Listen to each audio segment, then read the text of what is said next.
Cricbuzz Comm in the 10th over of the chasing innings. This is about the time when we try and assess where the chasing team stands, how much chances they have. But on this occasion, we've got to talk about a few different things. We can talk about football, we can talk about so many other things. But really, I mean, you knew there was going to be scoreboard pressure, but it's not just that. It's you called it. Mohammad Nabi opening up, and he was brilliant. Yeah, outstanding 4 for 11. Let's be honest, the Hyderabad Sunrisers has been outstanding with the bat, in the field, with their selection, with their bowling, with their ethics, with their culture. Everything around the Sunrisers today has been high class.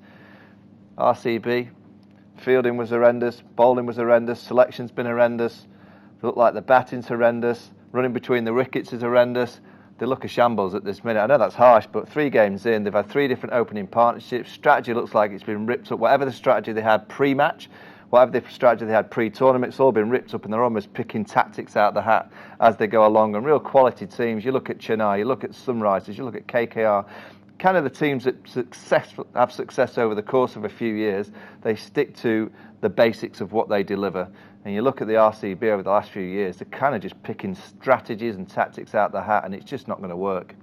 And even if you look at the nature of the dismissals, I mean, yes, Sandeep Sharma's almost been Virat Kohli's bunny, got him out again for the 6th time, but there was never a situation where you saw, like in the opening game, that the pitch is causing dismissals. Yes, scoreboard pressure can maybe cause you to be 180, 190 trying to get to that, but not 44 for 6. No, that's just scoreboard pressure, I guess, and also the fact that Nabi is outstanding. He's a wily old fox.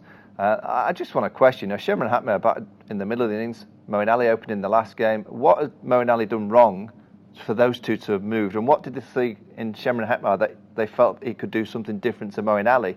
And it's also the long term. So when you start making those changes, players then start to go out into the middle thinking, will I just get this opportunity once and then I get swapped for the next game? In any format of the game, when you pick a player, you have to give them the belief that they could be there for a few games. And when you start swapping and changing after every single game, almost after every innings, in the back of the mind, those players are going out thinking, could it be me next game? The only 2 absolutely set in stone are Virat Kohli and AB de Villiers at 3 and 4. I think they should be at 2 and 3. Put them to 2 and 3, put your 2 best players in the positions to face the majority of the balls. Don't leave them at 3 and 4, and then you've got to find someone to open with Virat, and then you've got to find middle order players and stick with them for the course of 3 or 4 games to give them a chance to believe in themselves, to buy into what the team are trying to deliver, and try and get the team ethic going around substance of teams and individuals playing in certain positions over a course of a few games. You can't win anything by swapping and changing every single game.